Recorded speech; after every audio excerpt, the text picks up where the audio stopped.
Apa kabar pemirsa? Nusantara Sepekan hadir ke hadapan Anda untuk menyampaikan berita-berita terkuat sepanjang pekan ini.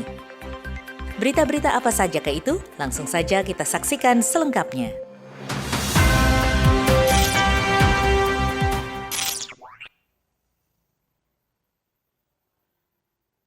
Upaya mencegah tersebarnya wabah virus corona, Gubernur DKI Jakarta Anies Baswedan memperpanjang waktu tanggap darurat COVID-19. Hal ini pun berimplikasi pada layanan PT Transjakarta yang telah menerapkan pembatasan. Selain melakukan pembatasan pelayanan terhadap penumpangnya, PT Transjakarta juga tetap memastikan sanitasi di halte maupun di bus dengan membersihkan bus dan halte dengan cairan desinfektan. Diketahui jam layanan operasional bus Transjakarta dimulai pukul 6 pagi hingga pukul 8 malam dengan tetap memberlakukan social distancing. Seperti yang terlihat di koridor Pulau Gadung hingga Tosari, pemberlakuan jam operasional tersebut sudah diberlakukan. Tidak hanya halte Tosari dan Pulau Gadung saja, pemberlakuan tersebut juga dilakukan di koridor Blok M Kota, koridor Pulau Gadung Harmoni, Kalideres Pasar Baru, Pulau Gadung Tosari, Kampung Melayu Ancol, Ragunan Halimun, Kampung Rambutan Kampung Melayu, Lebak Bulus Harmoni, Grogol Harmoni, Pinang Ranti Pluit, PGC 2 Tanjung Priuk, Kampung Melayu Pulau Gebang, Penjaringan Tanjung Priuk, CBD Ciledug Tendean, dan Puri Beta Blok M. PT Transjakarta juga melakukan pembatasan jumlah penumpang sebanyak 60 orang untuk bus gandeng dan 30 orang untuk bus besar. Pengelola angkutan publik di ibu kota ini juga mengimbau kepada pelanggan untuk selalu jaga jarak. Dari Jakarta, Rudi Ismantoro, Nusantara TV melaporkan.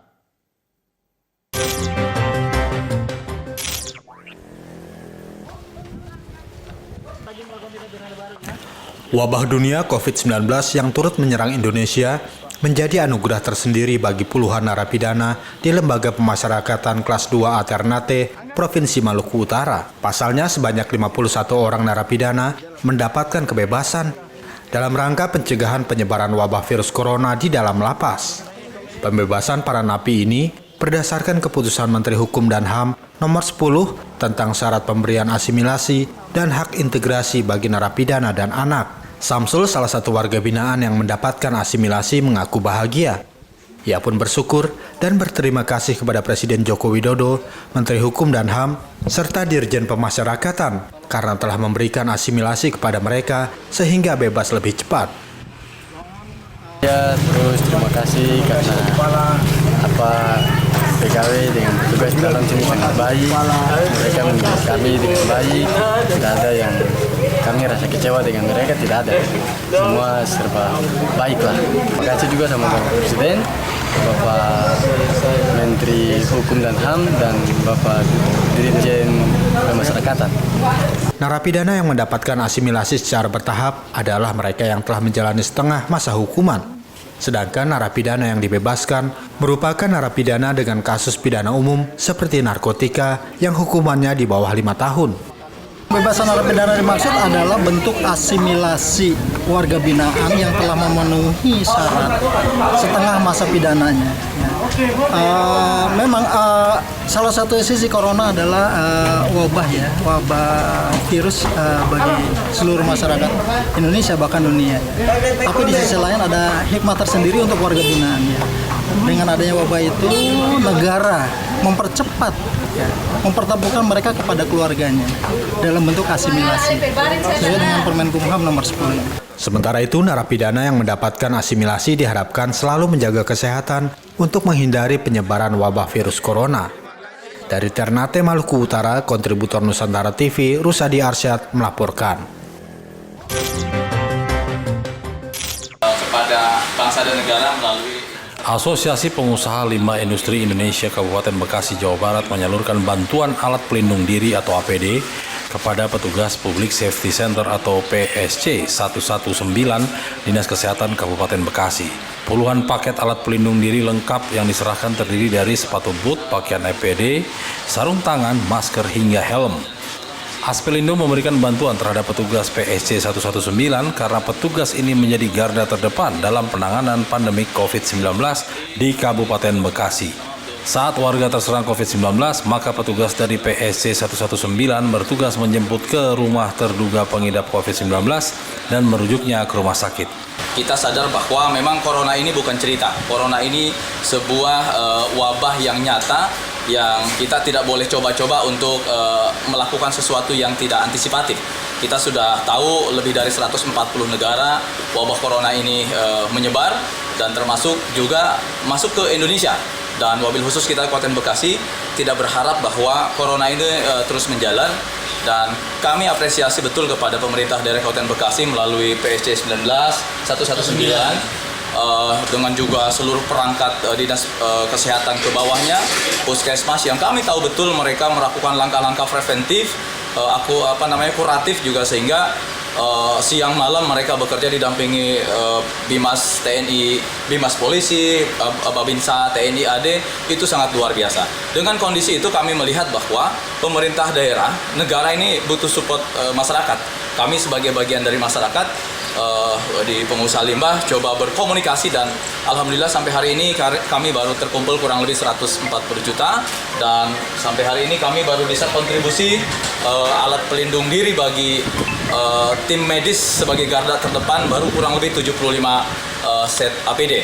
Mudah-mudahan kami terus bisa berkontribusi untuk bangsa dan negara ini, dan harapan kita adalah corona di Kabupaten Bekasi betul-betul bisa dikendalikan, dan dalam beberapa waktu yang lalu secara umum di Indonesia corona bisa betul-betul sudah tidak ada lagi di Indonesia. Itu harapan kami sebagai bagian dari pengusaha di Kabupaten Bekasi. Kepala UPTD Public Safety Center 119 membutuhkan 6 APD per hari dengan estimasi 2 pasien per hari dirujuk ke rumah sakit. Jika terjadi lonjakan, maka membutuhkan APD lebih banyak setiap harinya hingga dimungkinkan kekurangan APD. Di PSC ini sebetulnya stok itu minimal sehari harus ada 6. Jadi jangan sampai kosong. Dihitung aja, misalkan satu hari merujuk 2 pasien COVID-19 ke rumah sakit rujukan dikali dengan masa tanggap KLB COVID ini, perkiraan lebih dari 100 kami butuhkan.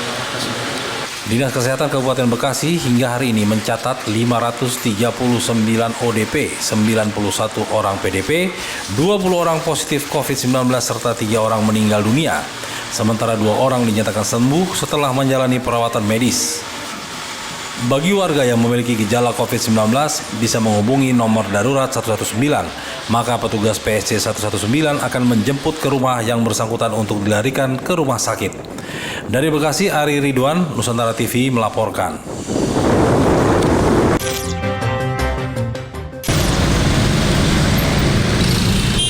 Aktivitas perdagangan di Pasar Tanah Abang terlihat hari ini. Padahal pemerintah mengeluarkan aturan larangan berjualan pada masa pembatasan sosial hingga 19 April 2020 mendatang. Aparat Polsek Tanah Abang pun meminta mereka membubarkan diri untuk menghindari penyebaran virus COVID-19. Pada seluruh masyarakat bahwa sesuai informasi yang kita dapat dan koordinasi dengan instansi terkait bahwa Pasar Tanah Abang mulai dari Blok A sampai Blok F itu ditutup sampai 19 April. Itu pun akan diperpanjang apabila situasi yang tidak memungkinkan dengan adanya wabah virus COVID-19 ini. Oleh karena itu, kami menghimbau kepada masyarakat apabila keluar rumah maupun berdesak dengan keadaan terpaksa pun itu wajib menggunakan masker, jaga jarak, dan jaga kesehatan pribadi masing-masing. Yang jelas informasi bahwa pasar Blok A sampai F ditutup. Demikian, termasuk pasar Metro Tanah Abang, semua tutup. Itu informasi dari kami selaku Kapolsek Metro Tanah Abang saat ini. Kapolsek Tanah Abang berharap pedagang dan pembeli pasar Tanah Abang bisa melakukan social distancing karena untuk memutus mata rantai virus yang menjadi pandemik ini. Tirta Wijaya, Nusantara TV melaporkan.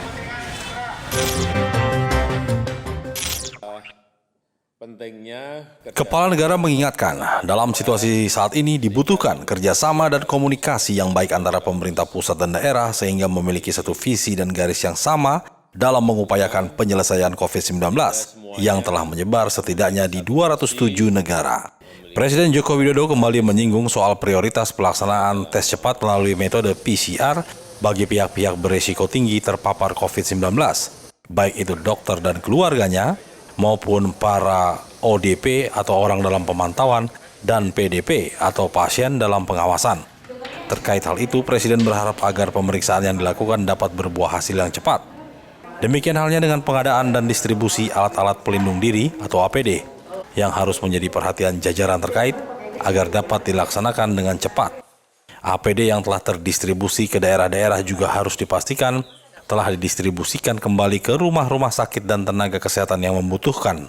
Yang pertama mungkin yang terkait dengan pembatasan sosial berskala besar.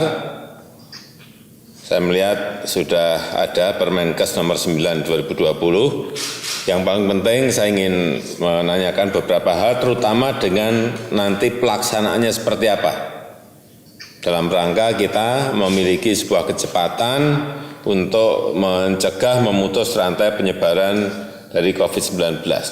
Presiden meminta perkembangan dari daerah-daerah yang telah melakukan relokasi dan penajaman kembali APBD untuk percepatan penanganan COVID-19 di daerah-daerah. Sebelumnya, dalam sejumlah kesempatan, Kepala Negara telah menginstruksikan jajarannya baik di pusat maupun daerah untuk memangkas anggaran non-prioritas dan mengalihkannya kepada kegiatan prioritas penanganan COVID-19.